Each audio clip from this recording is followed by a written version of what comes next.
Hello दोस्तों, नमस्कार। मैं अखिलेश सेन स्वागत करता हूं आपका अपने चैनल एएस ई लर्निंग में। दोस्तों, अगर आप मेरे चैनल पर पहली बार आए हैं तो आपसे निवेदन है कि चैनल को सब्सक्राइब जरूर कीजिएगा और साथ साथ बेल आइकन दबाएं ताकि हमारी जो वीडियो है वो आपको नोटिफिकेशन द्वारा मिलती रहे। तो दोस्तों, चलिए शुरू करते हैं आज का वीडियो शुरू करने से पहले मैं आपको यहाँ बता दूँ कि अगर आप हमारे टेलीग्राम चैनल से और व्हाट्सएप ग्रुप से जुड़ना चाहते हैं तो नीचे डिस्क्रिप्शन में उसकी लिंक दी गई है, वहाँ से आप जुड़ सकते हैं, जहाँ पे आपको सभी वीडियो के अपडेट मिलते रहते हैं। तो दोस्तों, चलिए शुरू करते हैं आज का वीडियो। आज मैं दोस्तों इसमें बताने वाला हूँ आपको जो बाउचर टाइप क्या हो, बाउचर टाइप जो होते हैं, हम किस बाउचर में कौन से एंट्री करते हैं, तो इस बारे में आज आपको क्लियर करने वाला हूँ। क्या होता है कि हमें बहुत कन्फ्यूजन होती है जो नए यूजर है जो टैली सीख रहे हैं कहीं किसी सोर्स द्वारा, तो वहाँ पे हमें सबसे बड़ा कन्फ्यूजन होता है कि हम कौन सी एंट्री किस बाउचर में करें, वो हमको पता नहीं चल पाता है। तो उसी का समाधान के लिए मैं आज ये वीडियो लेके आया हूँ। उसमें मैं आपको कुछ कॉमन बाउचर बताऊंगा जिसमें कि ज़्यादातर हम एंट्री करते हैं। चलिए देख लेते हैं। दोस्तों, एंट्री को हम पहचानने के लिए कि कौन सी एंट्री हम किस बाउचर में करेंगे, तो इसके लिए क्या है, हमें कुछ बाउचर को समझना होगा कि जो ट्रांजेक्शन होते हैं वो किस टाइप के ट्रांजेक्शन है, वो किस बाउचर में जाएंगे। तो सबसे पहले हम यहाँ पे देख रहे हैं आपके लिए कॉन्ट्रा बाउचर। कॉन्ट्रा बाउचर, ठीक है। अब कॉन्ट्रा बाउचर जो होता है दोस्तों, कॉन्ट्रा बाउचर हमारा उसकी शॉर्टकट की होती है F4। आप देखिए, मैं यहाँ पे दिखा दूँ आपको, टेली में भी दिखा दूँ। आप बाउचर पे जाएंगे, बाउचर पे जाने पर आपको यहाँ पे F4 करेंगे तो आपका कॉन्ट्रा बाउचर ये खुल जाएगा, ठीक है। अब कॉन्ट्रा बाउचर जो होता है वो ये, इस बाउचर में हम कैश और बैंक से संबंधित ट्रांजेक्शन को रिकॉर्ड करते हैं। मतलब हमारा कैश और बैंक जो ट्रांजेक्शन होता है उस ट्रांजेक्शन को हम इसमें रिकॉर्ड करते हैं। और जैसे कि कैश डिपॉजिट करोगे बैंक में तो आप इस बाउचर का यूज करोगे, कैश विड्रॉ करोगे तो आप इस बाउचर का यूज करोगे, और मान लीजिए आपने बैंक टू बैंक ट्रांसफर किया है पैसा, मतलब खुद अपने ही बैंक में किया है, तो आप उसके लिए भी आप कॉन्ट्रा बाउचर का यूज करेंगे। कॉन्ट्रा बाउचर के लिए जब हम एंट्री करते हैं तो मान मान लीजिए हमने बैंक डिपॉजिट किया, बैंक कैश डिपॉजिट किया अपने बैंक अकाउंट में, तो उसके लिए आपको कैश आपका क्रेडिट होगा। यहाँ पे देखिए कैश होगा क्रेडिट। यहाँ पे आप अमाउंट टाइप कर देंगे जितना भी अमाउंट है, और नीचे जो सॉरी कैश होगा हमारा क्रेडिट, ठीक है। अमाउंट लिख देंगे और डेबिट करेंगे हम इससे अपने बैंक को, जिस भी बैंक में आप पैसा जमा कर रहे हैं। तो ये हमारा एक कॉन्ट्रा बाउचर में इस प्रकार की एंट्री होगी, बैंक टू बैंक। मतलब जब हम पैसे ट्रांसफर करें और कैश जमा करें तो, कैश विड्रॉ करें तो, उसके लिए हम कॉन्ट्रा बाउचर का यूज करते हैं। और नंबर सेकंड पे हमारा जो आता है, हम फिर इसमें समझेंगे पेमेंट बाउचर। हमारा होता है पेमेंट बाउचर। पेमेंट बाउचर जो होता है हमारे ट्रांजेक्शन को, जब हम किसी सप्लायर को पैसा देते हैं, मतलब किसी गुड्स के अगेंस्ट हम किसी सप्लायर को पैसा देते हैं, तो उसकी एंट्री हम पेमेंट बाउचर में करते हैं। एग्जाम्पल के लिए आप समझेंगे, मान लीजिए आपने किसी एक पार्टी से अपने शॉप के लिए माल खरीदा, उस माल को खरीदने के बाद आपको उस पार्टी का जो भुगतान करना होगा वो, उसके लिए हम पेमेंट बाउचर का यूज करेंगे।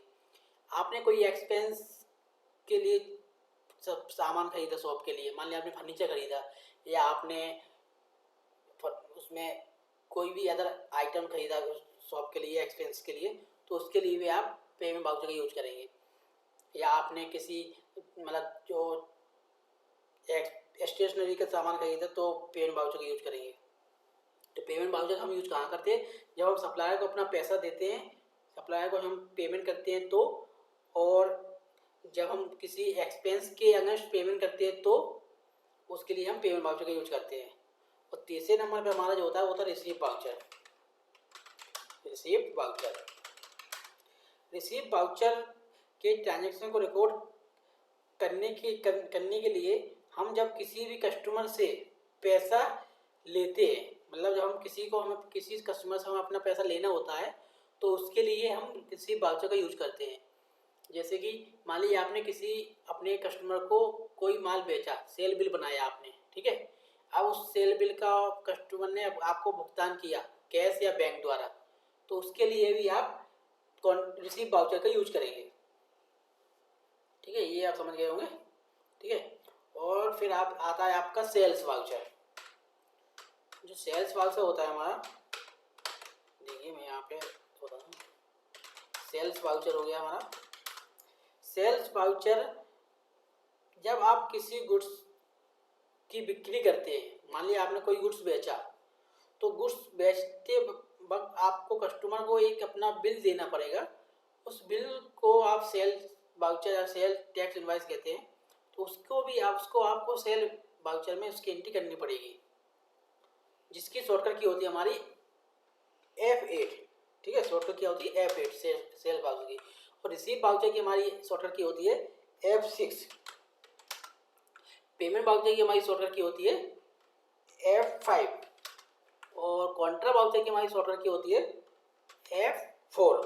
ये हमारी वाउचर की शॉर्टकट की भी हो गई यहाँ पे। ठीक है, फिर आप आएंगे आगे तो फिर आपको जो परचेज मिलेगा एक परचेज वाउचर।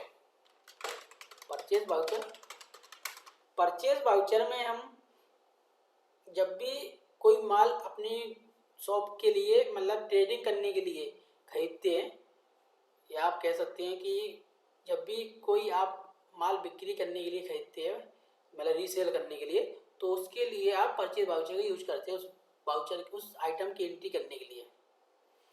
इस चीज इसकी शॉर्टकट की होती है हमारी F9। परचेज वाउचर की हमारी शॉर्टकट की होती है F9। और अब आप लास्ट जो आपका एक वाउचर है, अब आप इसमें मतलब जनरल वाउचर जो हमारे होते हैं, जनरल वाउचर आप यहाँ पे अब आ जाएगा अपना लास्ट में जो हमारा जनरल वाउचर। जनरल वाउचर की जो शॉर्टकट की होती है हमारी वो होती है ऑल्ट प्लस F7। ठीक है, ऑल्ट प्लस F7 करेंगे, इंटर करेंगे आप। जनरल वाउचर हम provisional, adjustment, non cash transaction को रिकॉर्ड करते हैं। या मान लीजिए आपने किसी वो डेप्रिसिएशन डालने के लिए आप जनरल वाउचर का यूज करते हैं, एडजस्टमेंट एंट्री को पास करने के लिए आप जनरल वाउचर का यूज करते हैं।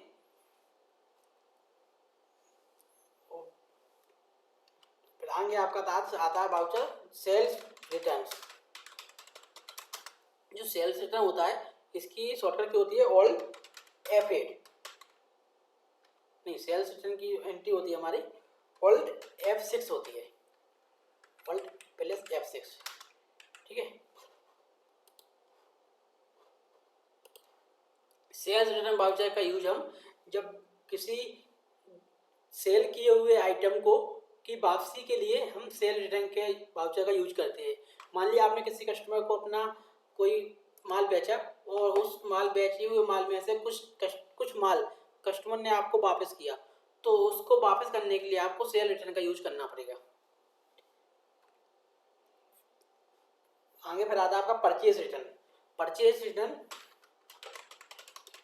परचेज रिटर्न परचेज रिटर्न के लिए आप यूज करते हैं मतलब debit note voucher, debit note डालते हैं। इसकी शॉर्टकट की होती है हमारी alt plus F5। Purchase return debit note voucher का हम यूज तब करते हैं जब हम अपने सप्लायर को खरीदे गए माल में से कुछ माल वापस करते हैं, तो उसके लिए हम डेबिट नोट इशू करते हैं, जिसको हम परचेज रिटर्न बोलते हैं। तो दोस्तों इस तरीके से आपको ये जो वाउचर मैंने बताए हुए हैं आपके टोटल, अब मैंने ये 8 वाउचर आपको बताए हुए हैं। और भी वाउचर है लेकिन जो मुख्यतः हमारा वाउचर है वो यही है। ज़्यादातर हम ट्रांजेक्शन इन्हीं वाउचरों में रिकॉर्ड करते हैं। तो दोस्तों आशा करता हूँ ये वाउचर आपको समझ में आ गया होगा, कौन सी एंट्री आप किस वाउचर में करेंगे। आई होप वीडियो आपको पसंद आया होगा। वीडियो पसंद आया तो प्लीज़ चैनल को सब्सक्राइब करें और वीडियो शेयर जरूर करें। Thank you.